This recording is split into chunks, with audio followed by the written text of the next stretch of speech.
Welcome to Government House, and our exhibit focused on this building's time as a convalescent home for soldiers from 1945 to 1957.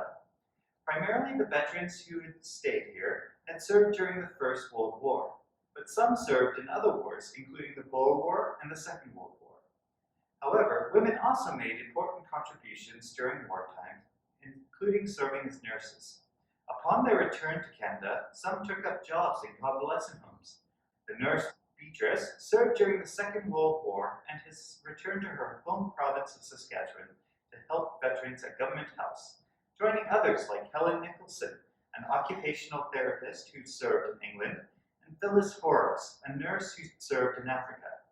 In this vignette, the nurse will be talking about transforming Government House into an operating convalescent home. The nurse will be talking about setting everything up to get ready for the first residents.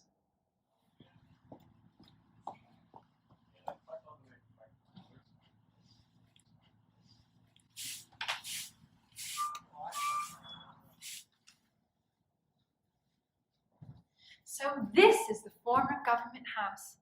I'm glad that the federal government was able to reuse the space for returning veterans after the Saskatchewan Commonwealth Federation closed it down and relocated the Lieutenant Governor to the Hotel Saskatchewan.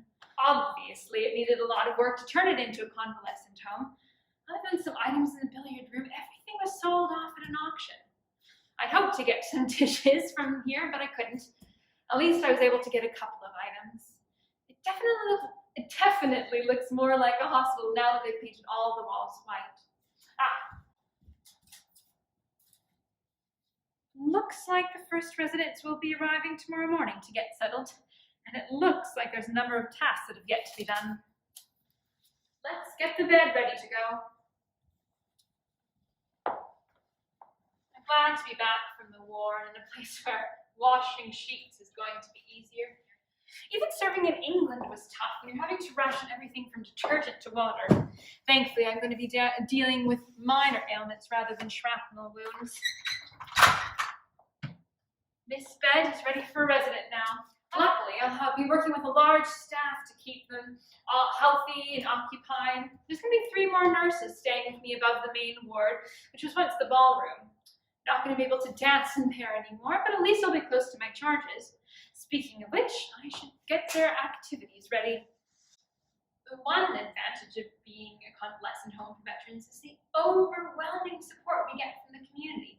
Regina's National Billiard Society has offered cues for a Karen billiards table, and the Scotland Forever Club dropped off a few radios and record players for our residents to use. I need to set up some of the items from the Red Cross. They provided a number of books for our library, but they've also provided some crafts for everyone to enjoy.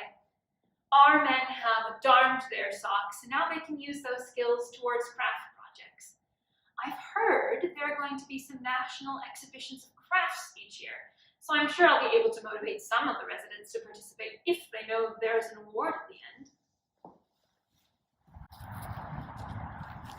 Now, while they can do crafts sitting down, we should promote an active lifestyle. Billiards and card games will be good on cold winter days, but on days like these, we should try and get them outside and active. We've got a croquet course and horseshoes set up, and the groundskeeper is getting the lawn prepared for lawn bowling. It looks like he's already set up the mini golf area. I'm sure everyone will have fun with that. In fact, I might even try myself.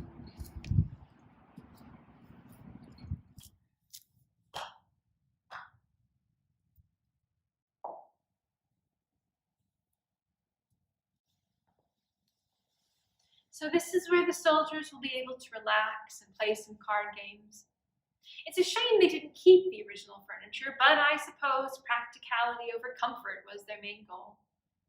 It looks like I'm done for the day. I have to be ready tomorrow for the residents. I'm going to have to make sure they take their medicine, talk with the doctor in charge of their care, ensure they get their meals, and organize their appointments for physical therapy. I might as well have a sit down and relax while I can. Nurse Beatrice, can you come help me with the setting up of the rest of the ward? Looks like my work is never done. Coming! Thank you for watching our nurse's vignette. It's part of Government House's history that is not well known. Approximately 60 residents stayed at Government House, cared for by at least 4 nurses and an array of other staff. After 1957, Government House stopped operating as a convalescent home because the Wascana Rehabilitation Center, still located on 23rd Avenue in Regina, was purposely built to replace the services offered at Government House. After it closed, Government House was renamed as Saskatchewan House and operated as an adult education center. We have 2 other vignettes that will be released this month, so keep an eye out for those. I hope you enjoyed the video and hope to see you again soon.